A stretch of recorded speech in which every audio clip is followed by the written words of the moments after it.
So hi, everyone, and welcome. It's almost time to wrap up Disobey 2024. But before that, we're going to look into the threats of generative AI on our social justice and democracy. This is a talk that was born during a very, very drunk DEF CON week in Las Vegas last fall. I somehow managed to convince Dimitri here that something magical, something very cool and unique happens in Helsinki, Finland, in February, and it's called Disobey. And it might be difficult for us to get tickets, but we can always submit a paper. 6 months later, here we are on the main stage. So welcome to Finland, Dimitri. You didn't mention the French accent. So. Perfect. So who are we? I'm Maria Bique. I've spent nearly a decade working with data privacy and cybersecurity, and about 15 years working with algorithms and really sensitive personal data. I have a licensing degree in bioinformatics.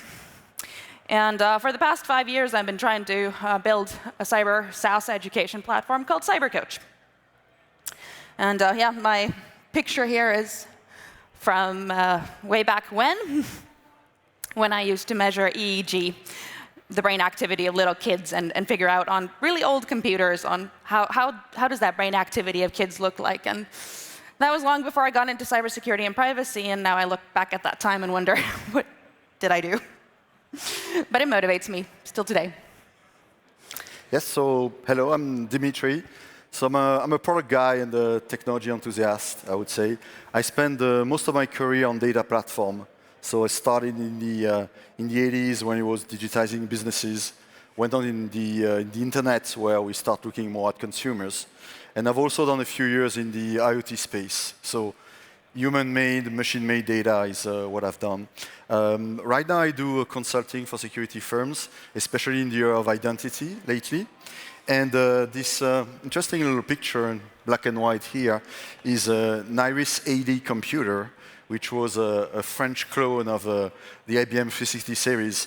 And this is where I've been doing my first hacks a while ago. And it was about buffer overflow and privileged escalation. Can you believe that? So, that's me. So on the menu tonight, unfortunately not Negronis. I know there are quite a few Negroni aficionados in this audience. We'll kick off our talk by talking about, or Dimitri's going to talk about how technology, the landscape of technology affecting our society. I'll dive deeper into some of the aspects of our society that are under threat from generative AI. And then Dimitri will look into some future scenarios and regulations to the rescue. And at the end, we're going to call everybody to action. And this talk will be negative a bit. It will be a bit paranoid, but it's not going to be overly technical, I hope. Cool. I'm going to get that clicker thing. So I usually like to start this kind of discussion and topics around this idea that I kind of wish the 1984 novel was a reality, because it would be much simpler. We'll have a big dictatorship imposing surveillance and manipulating us, and we will know who to revolt for or who to revolt against. And I think that there's a danger that we're heading in a world where we actually have all those characteristics of surveillance, potential manipulation, but into our democracies and societies. So let's hope that we can fix this and do something about it. So how did we get there? There are two areas I want to cover in this initial, I would say, painting of the technology. One on the data side and second on the AI side. So let's start with the data side, which is basically what I call the first strike. So the digital revolution has been bringing massive amount of data and more data about us, individual. And if you look a little bit at the evolution of, I would say, the advertising in terms of as a business, we started with brute force. We had TV, we had radio, it was broadcast, and just the same messages over and over again. By the way, I live in the US, and I might argue that if I look at the US TV, it's still the same. But things evolved with technology, and we start looking at demographics. So what kind of gender, age group, income in the household, to try to narrow the messaging to go after people and to push advertising. Then we started to get into psychographics. So when the Amazon started to exist as e-commerce, data started to be collected of where you ship things, what kind of buying patterns do you have, what kind of products you buy. So we started to build those more sophisticated profiles that was going beyond demographics. And I do believe that now we are reaching a point where it's becoming about digital twins. How many of you have heard about digital twins? Yeah, quite some few. There's a lot of initiatives from what I've seen actually in Finland, especially around the city. And I'm going to be discussing a little bit. The origin of digital twins are mostly in the product lifecycle management or industrial space. I will give you some reference. But if you look at the idea is that you have a physical system, so something that actually exists. And the reason it materializes in the industrial space is because systems started to become instrumented with sensors as actuators.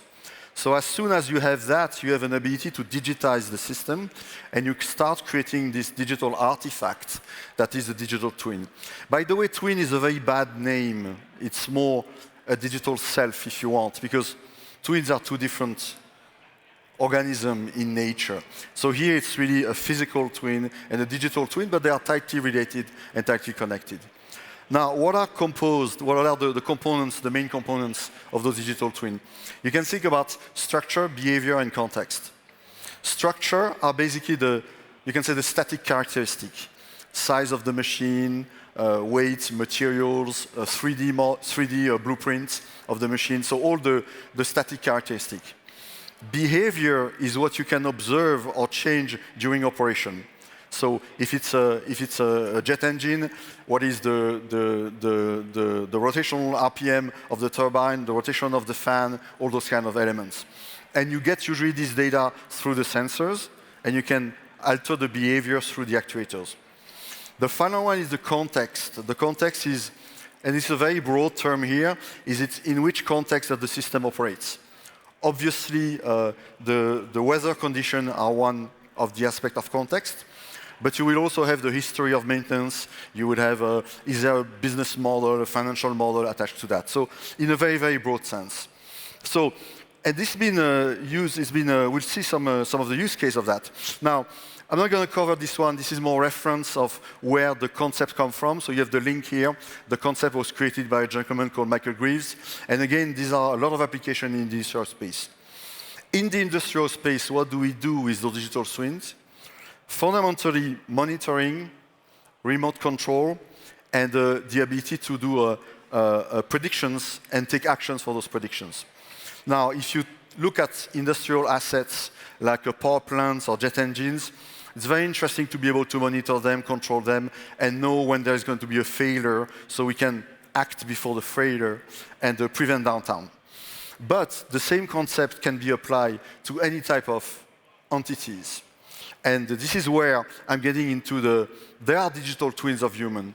You probably do not know, but Amazon is a digital twin of you to some extent because it knows some of your basic characteristics. It has your name, birth date, your gender. It has also probably some information about yourself, more in details. In healthcare scenarios, obviously all your physical characteristics are known as well. From a behavior standpoint, every time you buy something or you interact, there's a transaction that is stored somewhere. So those information are also accumulated. And finally, the context in which you do things are also accumulated. So this same concept of completely digitizing you as an individual for what you are, what you do, and in which context is starting to appear more and more. And that's what I call the first strike. So you have a little more details here. If you think about the amount of data you generate when you interact with social media, with things that are publicly facing, the amount of data that are personal to you as well. Your DNA, for instance, is also a form of digitization of yourself.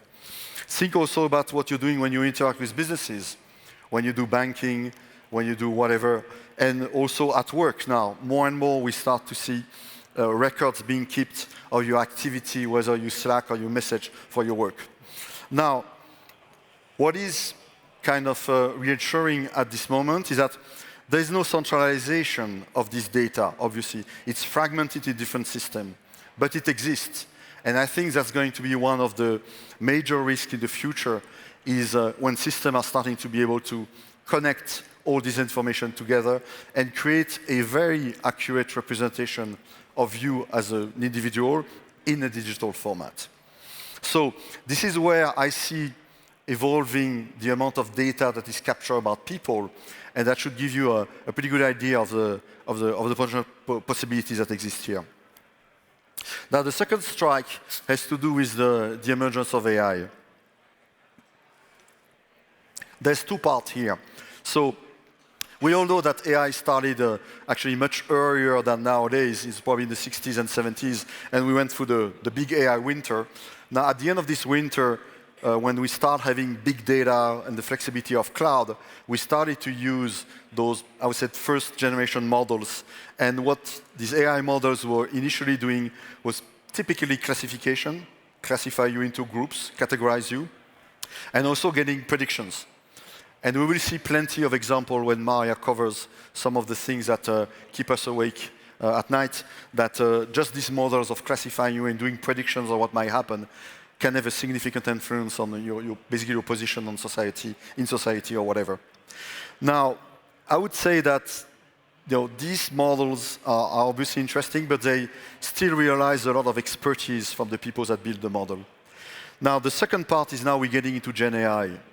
How many of you have taken the time or made the effort to try to understand how those Gen AI models work? Oh, quite some few. So I'm gonna look not so smart then. So I want to take a little bit of time to dive in a little bit, because I think people don't necessarily realize what is fundamental is those models. This is for reference. If you've not read this article, do it. It's supposed to be an 80-minute read. It took me probably 2.5 times that, and I probably understood only half of it, and I'm being pretentious. But it is extremely well written, and it gives you a very, very good understanding of how those models. What I want to point out in this slide specifically is that when you read the text, and this is from a pretty reputable person, it's Wolfgang Halfa, as you probably know, this website. You see things like voodoo, the lore of neural networks, art, things that we don't really understand. We don't know why we would engineer it this way, but it actually works. So there's a lot of things we actually do not understand on how those models works. Now, fundamentally, I want to spend a little bit of time. First, there is the training on the models. So those models are trained at a moment in time because it requires enormous amount of resources to train those models using the internet, using text that has been digitized. There is some human bias, which is injected as well, and it results into a vast neural network. So if you know a little bit what a neural network is, it's actually fairly simple math or calculation. It uses actually numbers with only less than 10 bits in numbers. It's good enough. And it uses basically pretty basic functions on how you move from one neuron to another. So I've only described one here, which is linear. There are others. But the idea is that you enter numbers, they propagate into this neural network through calculation, and you get an answer at the end. Now, when this model is trained, the yellow block, here is how it is used when you use ChatGPT. You start with a prompt. This prompt is transformed into a series of numbers, and it goes through the neural network, that yellow part, and it produces another number. And that number it produces is actually represent the most likely, let's say, word at this point, next word that would be the answer to your prompt. So then you take that prompt, you add this word, and you run it to the same neural net, and you get the next one. And you get the next one, and you get the next one. So it basically predicts, there's a little bit of randomness to make it more effective and not say twice the same thing, but it basically generates one word at a time. This is what these models do. So when you see people getting on ChatGPT and typing a prompt app, I would like you to go in the internet and look at certain websites and iterate on this to give me an answer for that. Nothing of that happens. Just the text is taken, and it's predicting what a reasonably comprehensive text should be provided to you. So I think it's important to understand, because that explains some of the fundamental limitations in these models.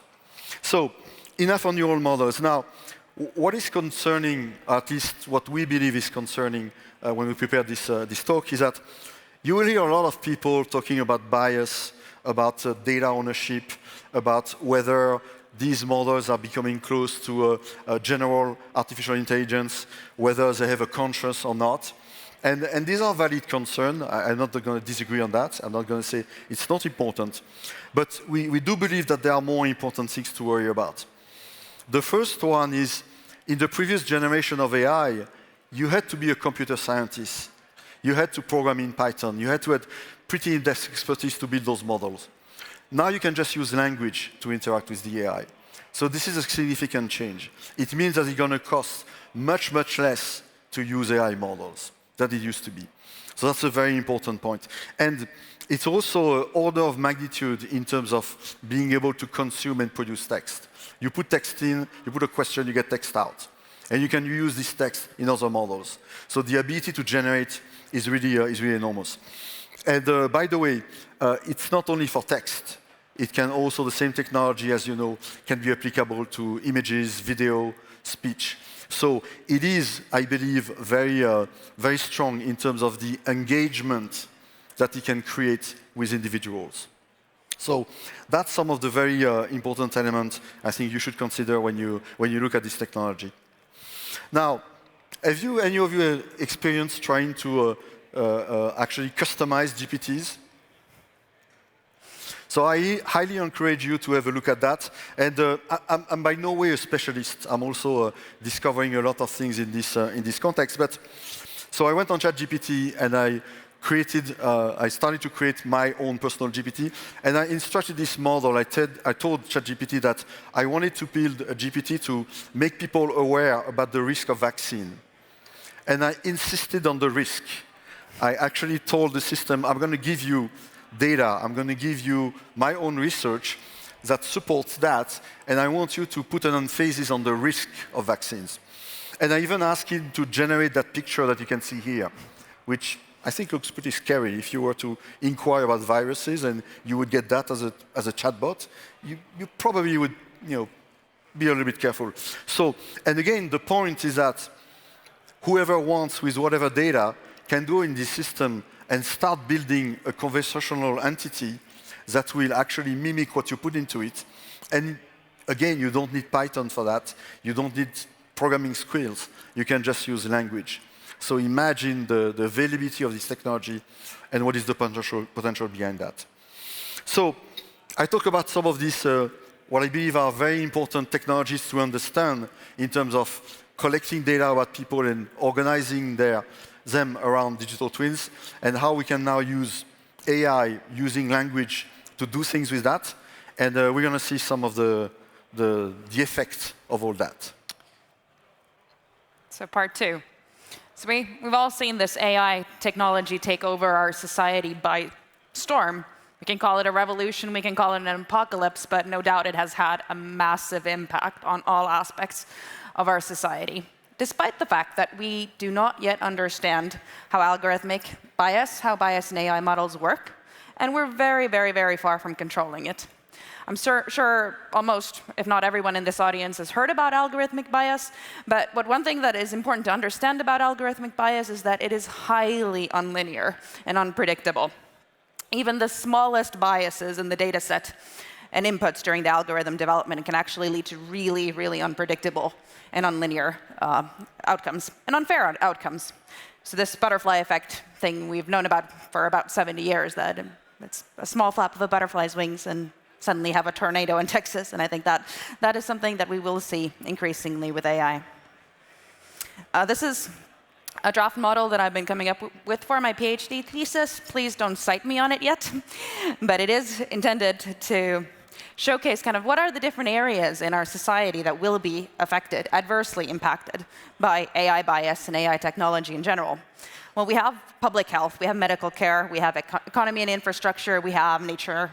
Our environment, obviously, it's consuming a lot of resources. We have our governance, our democracy, that's also main topic of our talk today. And then we have education and employment, and law and order. And I'll try to cover a few of these. Otherwise, we will be here still tomorrow if we start going into all of these topics. But I'll be talking about the impact of AI and generative AI on our governance. I'll be talking about its impact on our education and employment, and public health and medical care combined.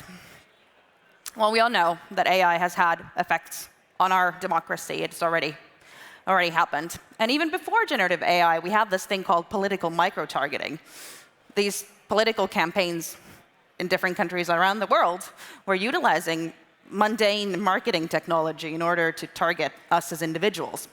The same tech, same data, and algorithms that most of our employers are using just for commercial purposes, actually, these political campaigns were using for very different kinds of purposes. And the problem is that we're all open books today. One algorithm can infer more about our personality based on 300 Facebook likes. Of course, none of us are on Facebook anymore, but just to illustrate a point.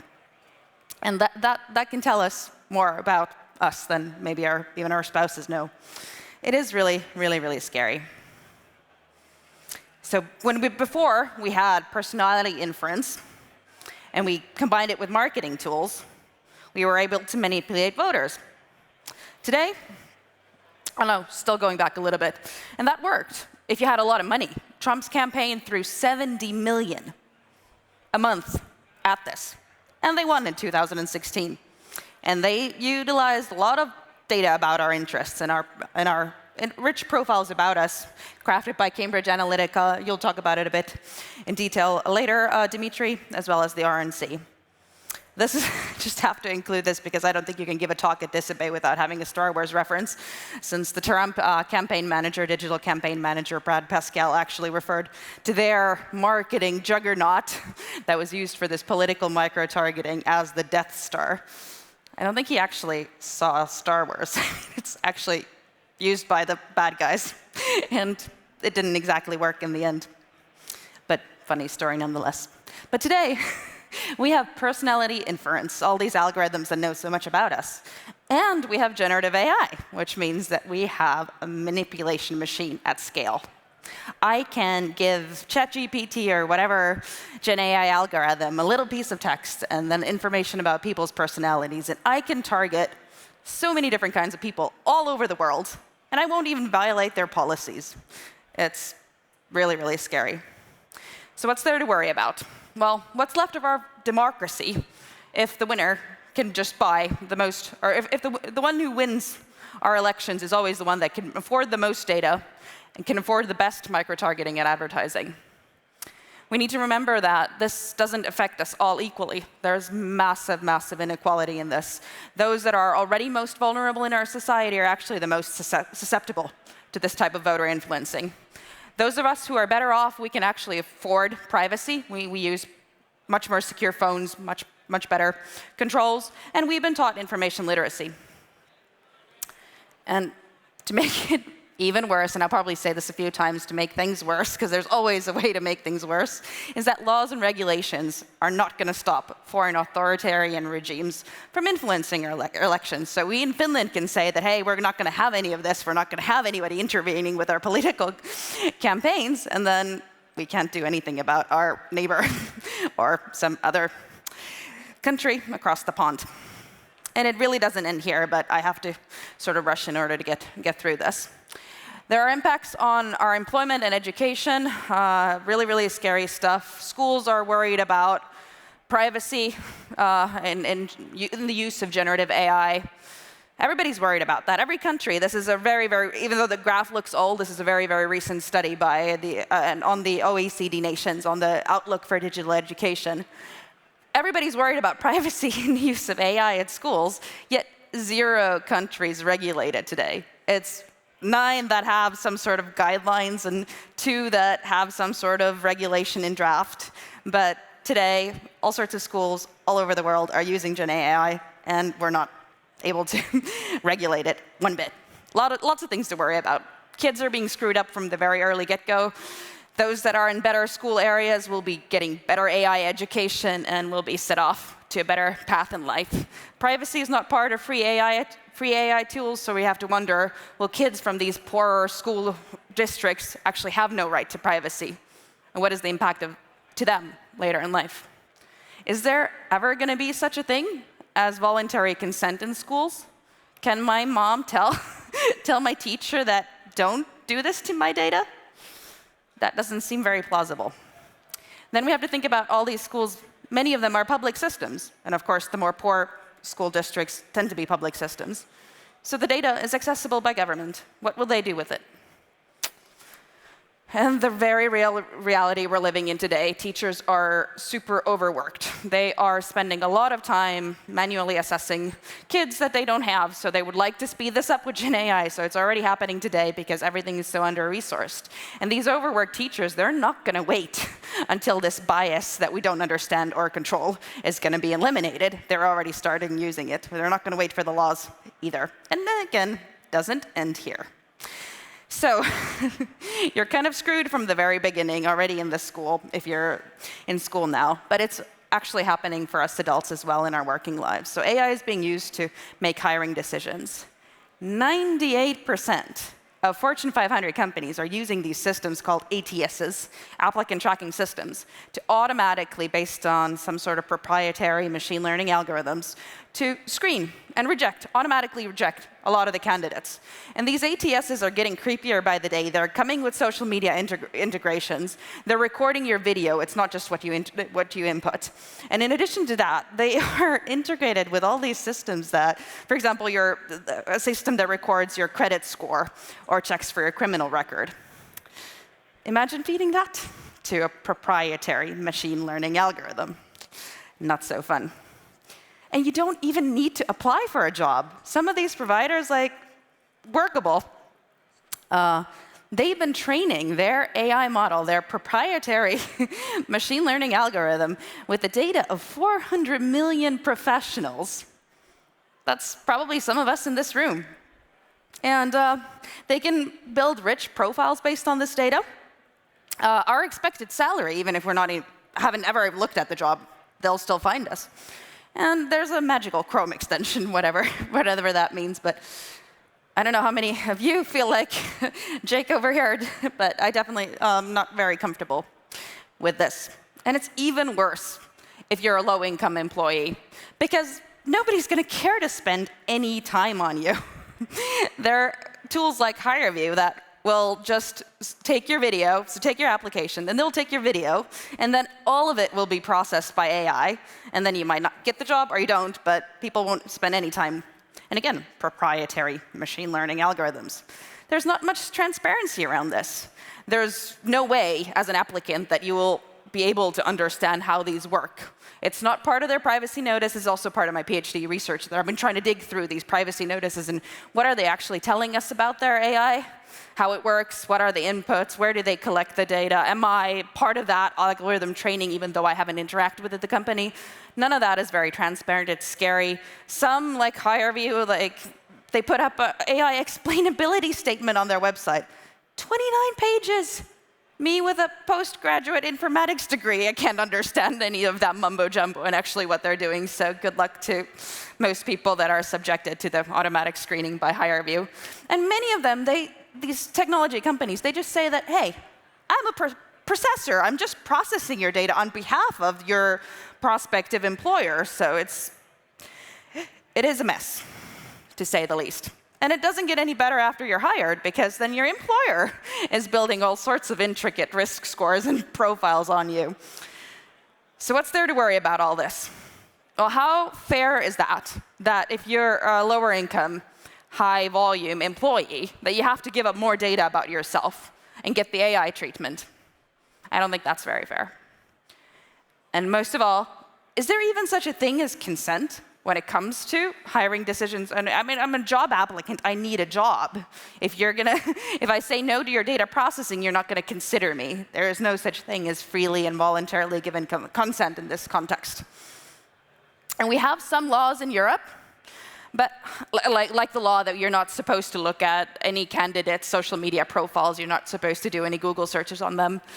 Yeah, hiring managers aren't very aware of those, and even if they were, they could still do it on their personal device or wherever, and they'll never be caught.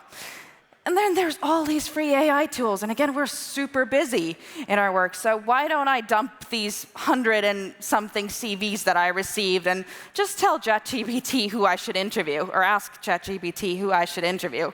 It's just happening because we're under time pressure.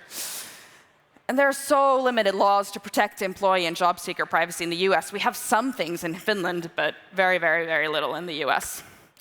And you have to wonder, is every bit of this data that I have ever posted online, in Facebook like 15 years ago, is that going to be fair game for these proprietary machine learning algorithms? For any recruiter from a company that I might never be interested in? Well, that's how it is currently. And then who else can make use of this data and these models? Doesn't end here, but have to stop going down that rabbit hole in this presentation. Finally, two last topics, public health and medical care. AI, again, used to decide who gets care. It's not very fair. We're looking at a lot of historic data that has been trained on, frankly, white people. Doesn't work. It isn't fair, and it's actually perpetuating racial biases. There are papers that estimate that it can be up to a half of Black patients that are not incorrect. They're incorrectly not identified for additional care that they need. So yeah, not very fair. And the same problem is exasperated by the fact that even if we would have a fair algorithm, just the way our medical decision-making works is going to lead to some sort of bias. So even if we were able to somehow clean up that unknown, unpredictable, unlinear bias from that algorithm, then we're still going to have this context of medical decision-making where the social context, clinical factors, patient factors are all going to lead to similar unfair outcomes. And finally, ending this with law enforcement. So AI already today in different parts of the world is being used to predict who will commit crime. Well, same problem. How are we supposed to come up with fair algorithms when all historic data is biased? And we've even studied this. We found that predictive policing is still racist. So even if we succeed at using a different kind of input that is not historic data that is racist, it still ends up being racist. So we're very, very, very far from any sort of fair AI use in policing and law enforcement. And our only hope of ever fixing that is that we would get some regulation, some oversight, and that's not looking terribly great either. The rules for all of this surveillance technology are just way too late. And unfortunately, some forerunners are even taking steps back. Your hometown of San Francisco was actually the first major city in the United States to ban government use of surveillance technology. Very progressive, 2019. 5 years later, they want to pass a Proposition E, which essentially gives the police free rein in using whatever technology they desire up to a year until there's any sort of review whatsoever. And they're trying to get this approved right now. And that's something that scares anyone who thinks about this for 2 seconds. But the worry is, of course, that most of us are not thinking about this. So what's there to worry about? All of these worries across education, hiring, employment, voting, all of the healthcare, policing, they all intertwine. Right now, as you talked in the beginning, the data is fragmented, and that protects us a bit. But is that going to be the case for long? How long is it until we're able to craft these really, really intricate digital twins from all aspects of our lives? There's so many different parties collecting this deeply, deeply personal data about us.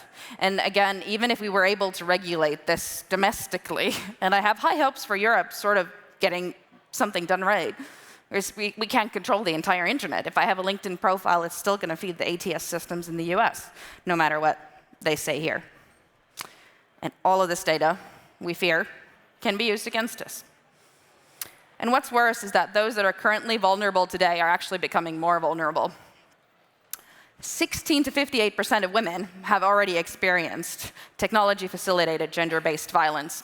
And this is only being fueled and amplified and inflamed by AI. Some of you might have seen Taylor Swift in the news lately. She was also a victim of a deepfake pornography campaign, but it's not just affecting celebrity women, it's affecting all kinds of women, and it's especially affecting women that are trying to fix things that are wrong with this world. So women that are politically active and are trying to have a face in the world. This happened to Rana Ayab. Widespread social and professional backlash silenced her, at least for a bit. It actually had an impact and made her temporarily suspend her work. So this is something that we should all be concerned about. This isn't affecting all politicians equally. This is keeping women and minorities out of politics. So to sum it up today, AI technology is messing up kids' chances at life from a very early stage, very unfairly. AI technology is being used to silence women and minorities. AI in schools and workplaces is inevitably going to favor those that are in greater control of their online presence. So those that can actually afford those privacy solutions, those that have skills to stay safe online, to protect their privacy, to understand algorithms and be literate about information they read. So in the end, those that are already successful and well off are actually going to end up becoming more successful and rich. It's effectively concentrating power and increasing inequality. And this is maybe the most dark and negative bit about the presentation.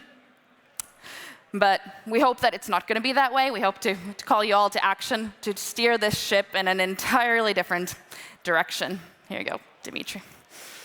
Yes, so you mentioned Cambridge Analytica in your section regarding election.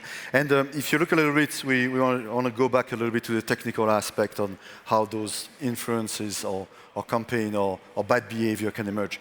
If you look at what was done for Cambridge Analytica, it was still, I would say, pretty rudimentary. It started with a questionnaire app that gave access to Facebook. And because of limitation or I would say the poorly implemented or poorly controlled access to the API, the system could not only get the information about the people that answer the questionnaire, but also their friends and their friend of friends. So you had a massive download of personal data and behavior data from Facebook into a very large data set that Cambridge Analytica then used picographic models or classic machine learning model to do some predictions and to send back some advertising. So it's one cycle from collecting data from one source and influencing through traditional way like advertising. Now, if you bring that in the context of what we discussed earlier, it's what I call the Cambridge Analytica 2.0 framework. Now, think about individuals with their emerging digital twins in the middle. All this information about us when we use applications, whether they are on mobile or online, whether we also interact with devices. I give you a personal anecdote. So I live in the San Francisco Bay Area, and I flew in last week. And when I went, so I did my check-in online. By the way, somebody from Air France is here. Why did I have to type 4 times my passport into your system? Please let me know. So I did my check-in online and went to the airport, dropped my luggage, and then I go to the boarding at the gate. And at the gate, there's a kiosk machine. You stand in front of it. It does face recognition. A green light pops up and lets you go through. So somehow my biometrics are being used. Is it an Air France system? Is it a government system?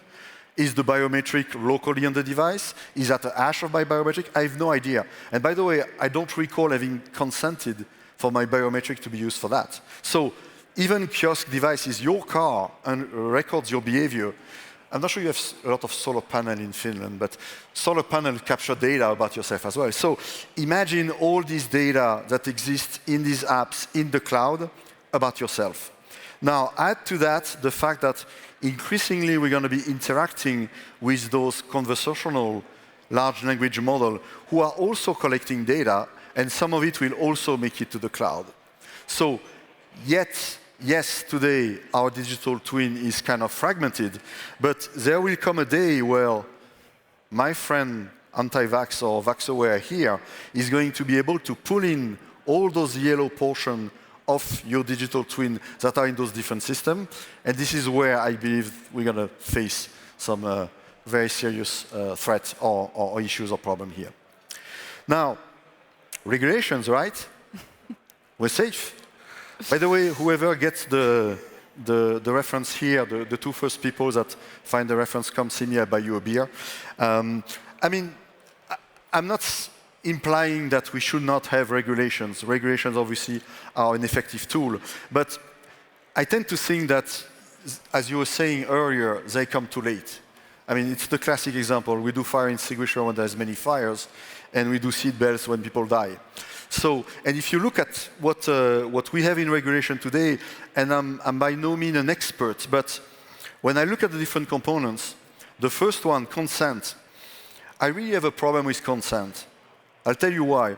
You can go on the App Store right now and download an application that will connect to your bank account, scan your transaction, and figure out if you're paying twice for a subscription, because you don't remember how many subscriptions do you have. So telling people that they need to consent, and they're going to have to remember where they consent to give their data to who to do what, this is a freaking joke.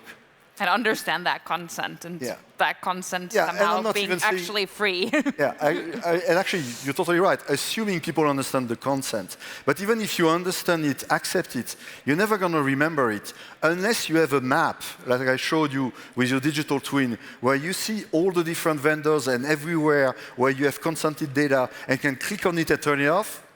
Never going to happen. Now, the second thing which I find also very interesting is the right to be forgotten. So the first time I heard about that was from a friend who worked at Google. He said, hey, we're much smarter in Europe. We are implementing this right to be forgotten, so you can go in Google and delete your data. The first question I asked was, okay, so does that mean that the data, my data, that's been used to train all the AI models, you are going to detrain them? No. So derivative value stays. And I think that's, to me, the biggest issue with most regulations that I've seen. They do not think in terms of derivatives. If your data is available at some points, value can be created, and actually it's going to significantly accelerate with large language model. And this value is used to train models, or so you have a persistence of yourself. And by the way, there's another interesting analogy here. I give you some food for thought, is there's a lot of problem we had with financial crisis because the derivatives became out of control. Bad mortgages, repackages and resold, and repackages and resold. I can see the same kind of thing happening with data, and it can get very, very ugly. So that's my pitch of regulation. Again, good, but they have to be much more forward-looking than what we are thinking right now, I believe.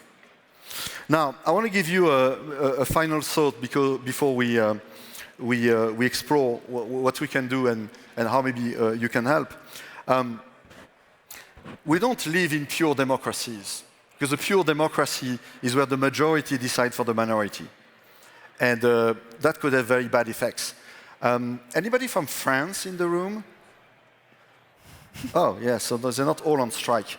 So last week there was a pretty significant politician that passed away, Robert Badinter, and he was the guy that was very instrumental in making the death penalty a thing of the past in France.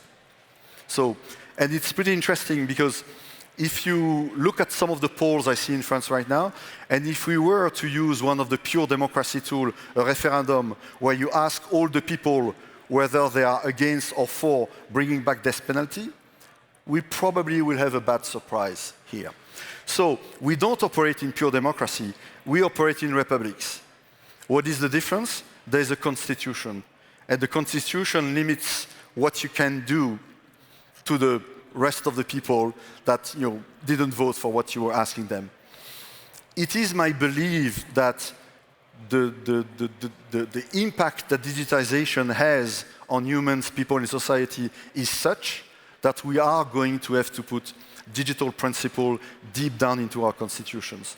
Otherwise, we'll never have a solid long-term solution. And by the way, death penalty was put in the French constitution later after Badinter, but I want to give you that thought that I believe it has to go beyond regulation. It has to be much, much more profound in our societies. So, what do we do now? Exactly. The Pandora's box is open. We have this technology. It's affecting and putting at risk all of these vital aspects of our society, our personal lives. What can we do about it? Build trust. That's what we can do about it. We, as a hacker community, we can do a lot to show people how these systems actually work. Surface vulnerabilities, surface these doomsday scenarios that some of which we've talked about now. And by bringing those up, hopefully eliminate them. What we can also do is that we can educate and evangelize. We can talk about this to our moms and dads, our kids, our families, our friends, and even politicians. We can educate them on data, we can educate them on algorithms, we can educate them on bias, and we can build proofs of concept and kind of show how this really works. And I do believe I wrote that disobey is not enough, this is disobey. And I think, of course, as a hacker, we have a tradition of breaking systems, of understanding what you can do with them, but we tend to do this within our community. Now, of course, we inform the people responsible, but we're not, I would say, significantly extrovert. So, and I think we're going to have to change that, because in the digital age, we are the people that can foresee what the stuff can do and what can be bad. And obviously, educating and evangelizing is the first important step, because within our community, we understand each other. But the average citizen is not going to understand data, algorithm, bias. So building proof of concept, explaining to people. Now, beyond that, I also do believe that we need to be more engaged with the government, with politics. There was a great example yesterday. We went to see the police. By the way, they made a nice little thing at the end with their dog, so we're going to try to do something as well.